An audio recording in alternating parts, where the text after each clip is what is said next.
Hello and welcome back to StoryTime with Eric Zimmer. First we covered Walt Scott in this volume. Now on to the next artist.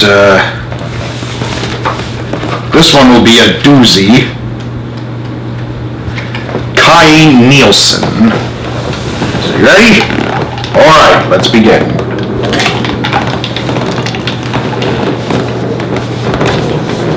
Kay Nielsen. I'd known his work from books and he was a natural. At that time we were doing Fantasia, A Night on Bald Mountain. He was born for it. At least that's what Joe Grant said about Kay Nielsen.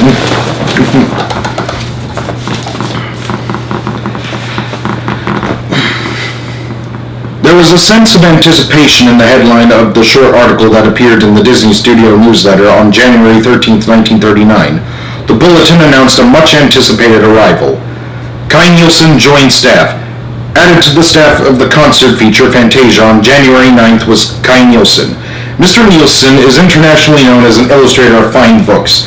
Among those he has done are editions of 1001 Nights and Hans Christian Andersen's fairy tales, both of which are collector's items. 5 of his books are now in the studio library. The Danish Kay Rasmus Nielsen was indeed among the most famous children's books illustrators of the early 20th century. His success at Disney should have been a given, and yet things did not go as planned. In an autobiographical sketch released in 1930 in Contemporary Illustrators of Children's Books, Nielsen wrote the following. I was born in Copenhagen, Denmark, on March 12, 1886. Both my father and mother were artists. My father, Professor Martinius Nielsen, was in his youth an actor in the classical repertoire. He became the leading and managing director of the Dagmar Theatre in Copenhagen, which under his directorate became the modern literary stage. My mother, Oda Nielsen, was actress to the court of the Royal Theatre in Copenhagen. In her youth she lived in Paris and brought home the great French repertoire from the 1880s. Later she joined the Dagmar Theatre and the repertoire thereon. Her love for the French she kept in her song, Repertoire Yvette Gilbert, and she also became the interpretress of the songs of the old Danish folklore. In this tense atmosphere of art I was brought up. I remember such men as Henrik Ibsen, Bjørnson, Lee, Grieg, Sinding, Brandes, and many others probably unknown to the American public. Since early boyhood I have been drawing. When the sagas were read to me, I drew down the people therein. Anything I heard about I tried to put in situations on paper. I heard much and saw much concerning art, but I never really intended to be an artist myself. When I was 12 years of age, I was taken out of school and given my own teachers. I had a vague idea of being a medical man, but when I was 17 I suddenly broke off from books and went to Paris to study art. I lived in Paris and at Montparnasse for 7 years, and I frequented several schools of art.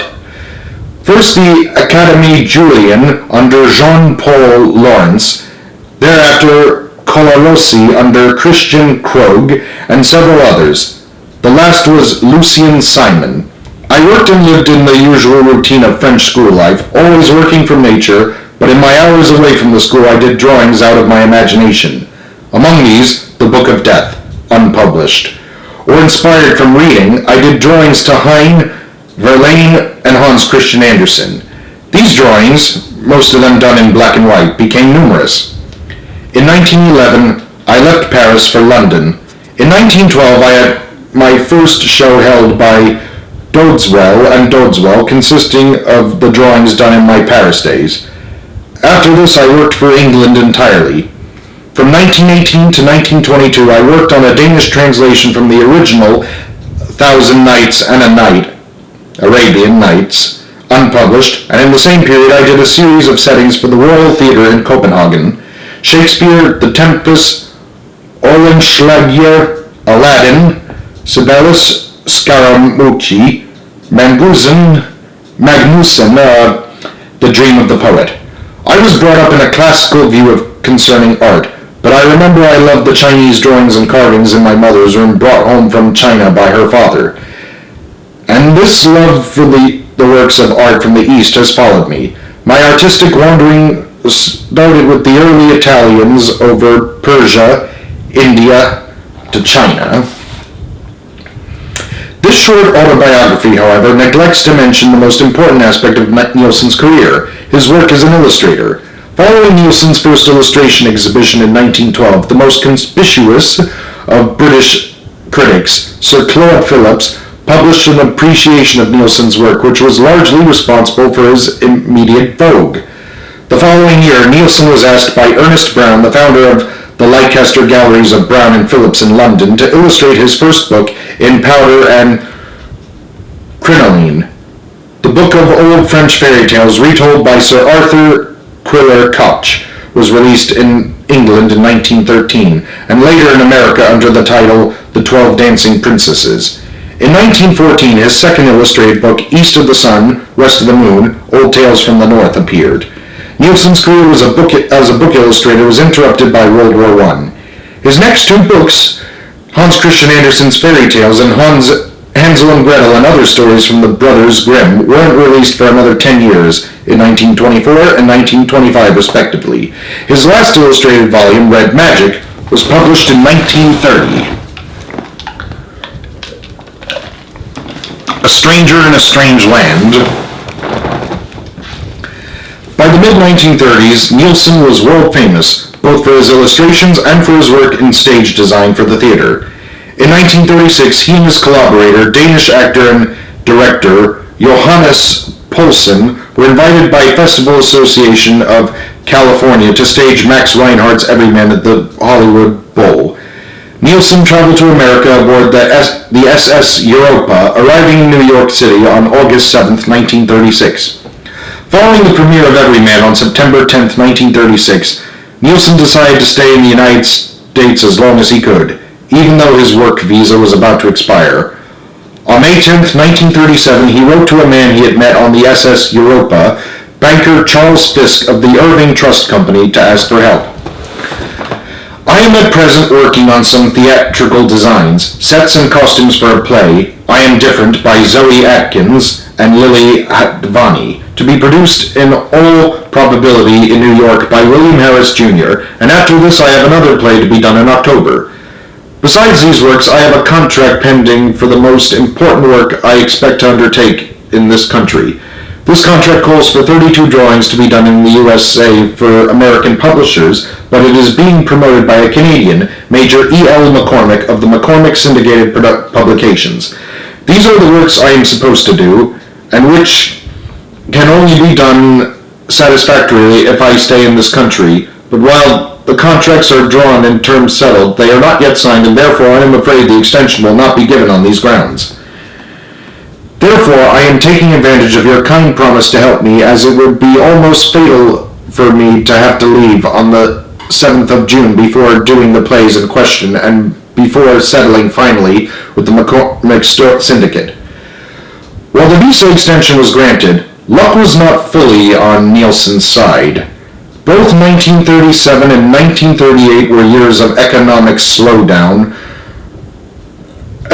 downturn within the Great Depression itself, and none of Kay's projects were coming to fruition. On November 13, 1937, Nielsen wrote to playwright Alice Kosser, admitting that he was starting to despair and was considering leaving America. You showed me a charming interest in my drawings of the Arabian Nights and introduced them in the movie world in Hollywood, as you thought it might lead to work for me in the pictures. I have now been here 15 months, but Hollywood has not reacted. Neither did the McCormick project go through. Do you remember the Colleen Moore dollhouse features? Things have come to a standstill, and naturally this cannot go on forever. And before I leave this country, I think it's necessary to approach my own line, namely the publishers and the book world. But once again, work was nowhere to be found, and a year later, Nielsen recognized that he was running out of viable options. On December 12, 1938, he wrote to San Francisco gallery owner Guthrie Courvoisier. As I am about to leave the United States, I think it's wise to arrange with some dealer in the West to represent me in this territory.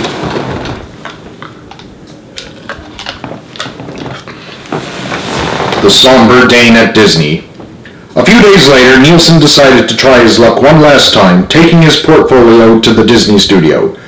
Joe Grant, who headed the Disney Characters Model Department, remembered the visit. Kay Nielsen applied at the front door. Somebody showed his art to me and I said, "Jesus, this guy's great!" He came in at the right time for Night on Bald Mountain. Maybe it's my imagination, but everything seemed to come together at the right time. One look at his work, I'd known his work from books, and he was a natural. At that time we were doing Fantasia and Night on Bald Mountain, and he was born for it. He was the most wonderful guy you could ever have met. Sweet and tolerant, extremely talented and quiet. Kai's line, one most often heard, whenever you said anything to him was, "Well, yes." That was it. You'd hear, "Well, yes," thousands of times. He wasn't one to argue a point particularly, but he could illustrate it so well and usually won over what was necessary. On January 3rd, 1939, Kai wrote to a friend, "Here I am again, confusingly enough still in Hollywood. But as I was about to enter the train, Disney had another idea, and all of a sudden I found myself one of the Disneys, and I am starting to work there the 9th of this month." He was not the only one delighted at the news. Several of the Disney artists were too. "We knew that Kay Nielsen was coming in," explained artist Bob Jones. "We were all very excited. We were so hyped up in our department to meet this famous artist, and it was delightful because he was like a little boy. He was so hyped up at coming to a famous studio. Kay Nielsen was a gentle, kind man with an amazing talent."